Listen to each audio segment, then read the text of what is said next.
This past year was really amazing for me. I went to the gym consistently for a year.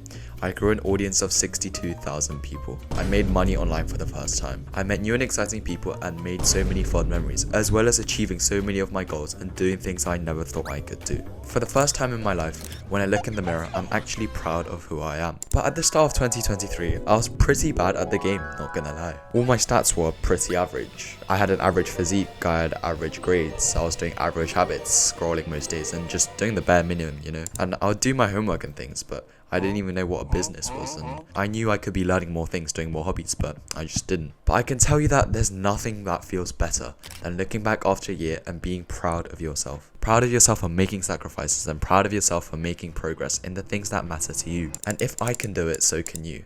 Promise yourself that you'll watch the rest of this video and actually make a change. And there are 5 things that I think made the most impact and improvement in my life, so we're going to be covering them in this video. Number 1, the gym. When you think of a transformational club, the first thing you think of is a body transformation, right? Like the thumbnails are like this guy and then this guy, and they look like 2 completely different people, but they're the same person. And this was the first thing that I started changing in my life as well. So imagine we got a horizontally challenged person and we said to them, oh, okay, so you're going to start going to the gym now. But if you miss one day of the gym, one single day, all your progress is gone, buddy. That's it. All your progress is gone. Reset. Don't miss a day of the gym. Do you think that he would make progress? But that's what a lot of people tell themselves. I would say that it's a lifelong habit, so think of it in the long run. You're just going to go to the gym for like half a year and then stop. Obviously not. Chances are you want to make it a lifelong habit. So that means even if you skip a day of the gym, is to not hate yourself. You should count the total number of times that you got in the gym last year and just increase that. And how many times did you get in the gym last year? 0, right? So that means if you go to the gym just once a week, that's 52 times this year you're going to go to the gym. And that's 52 more times that you're going to go than last year, which is huge progress. Going back to that guy who he told he has to go to the gym every single day. Imagine one day like it's late and he just forgets, so he ends up skipping that day. Imagine how demotivated he'll feel.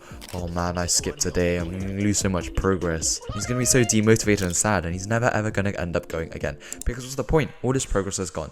And this is the wrong way to think of it. The way to get consistent is to think of the bigger picture. Even if you skip that one day, you'll still be motivated to go on the next day. If you think of it in the long term and you think of increasing the total number of days you're going to go in the long run in that year, and not to think of it as some all or nothing or streaks kind of thing like some dumbasses would say. Another limiting belief that's silly but not a lot of people talk about is that if you're scared you're going to get clips and like put on social media for having bad form. The simple way to avoid this is to just look up a 2-minute video on YouTube with all the exercises you want to do and learn the form, because being confident in the gym will make it so that you're more likely to go, so that it's actually a comfortable place and not a battlefield where you're fighting for your life. Anyway, number 2, obsess over your goals. Someone who obsesses over his goals and knows nothing but the grind will inevitably achieve his goals. Master Ego. An actionable step: write down on a piece of paper or a Notion page your ideal daily routine. Just imagine you in 10 years.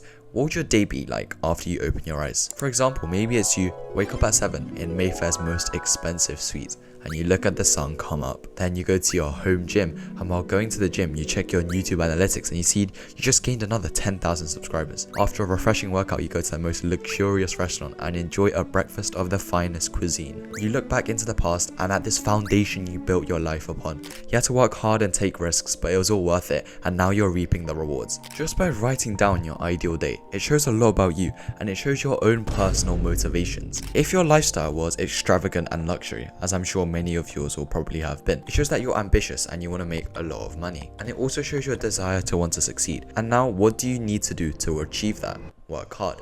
And so print out this ideal kind of frame, this ideal kind of avatar you've built yourself, and obsess over it. Make it your wallpaper on your laptop and phone, so that when you're eating, while you're showering, while you're pooing, you can internalize it and always hold on to this dream life. Because sometimes we all set the goals and we want to be rich and we want to be happy, but we don't act in the present moment as if we want to achieve that. So just by actually writing down this daily routine and imagining that we're living our lives in that moment in the way we want to, that future self, that avatar could actually be me if I put in the work now.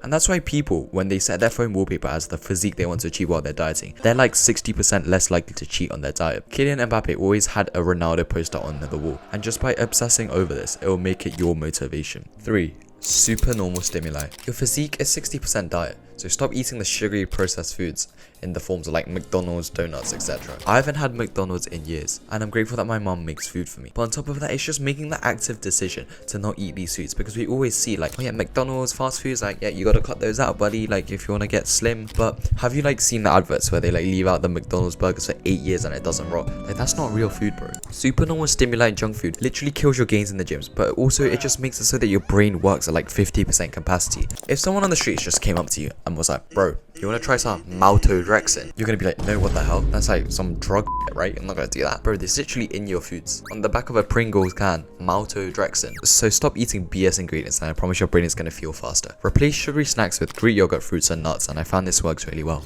And 4, read. Reading will give you such an advantage over others. In this modern world where people can't concentrate for more than 30 seconds with YouTube shorts, TikTok shorts, bro, even Pornhub has shorts. That's crazy. Apparently, I heard from a source. You can focus and digest new information through long-form content like books, and all successful people in the world read. That's a fact. The more you read, the more things you will know, and the more that you learn, the more places you'll go. Dr. Sus. Seuss. Sus. All my video ideas and philosophies are from books. Just find a book that you're interested in and make it a habit to read a bit by bit. And the reason that books are effective is, to be honest, books are just normally around one key principle. The 80-20 book is basically saying focus your time on the 20% deep and fulfilling tasks that'll give you 80% of the results. And through those 300 pages, through different analogies, you're really internalizing this information. It sticks in your brain when you actually just reread it in different scenarios. And this is exactly why active recall works as well. Can you name the last 5 TikToks you watched? Obviously not, because short form content is made. It's literally designed to be watched and forgotten so that you can just keep scrolling and scrolling. Whereas books are the opposite. And lastly, number 5, social media. I struggle with this a lot, I won't lie. I'm probably addicted to YouTube, I won't lie. I deleted TikTok and Snapchat because I wasted too much time on it, and then I scrolled too much on Instagram, so I put a time limit on that as well. But then it just transitioned me into watching random shit on YouTube. And this is something I'm trying to fix as well, but the first step is to be aware. Be aware and do have this sense of self-disgust. People say that you shouldn't put your down and be like, oh yeah, just growth mindset, like it's okay, king, just like don't do it. But then unless you're disgusted by yourself, unless you're so down bad for social media that you don't have this revelation, this turning moment in your life to just want to stop. I know, it was an accident. Well, Wait, what am I? What?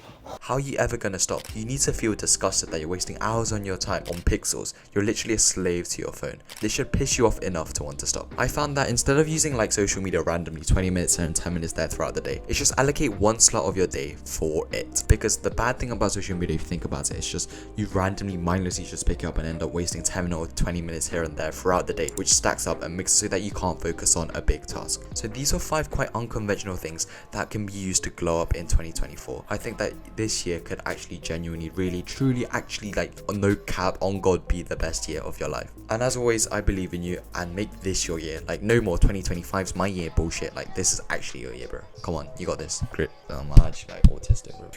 Acoustic. I'm literally an acoustic guitar. Someone if you miss one day of the gym, I'm gonna hunt you down. I'm gonna your whole family. Do you understand? Back to that. Go. Oh, sus. In the I'm actually like autistic. People be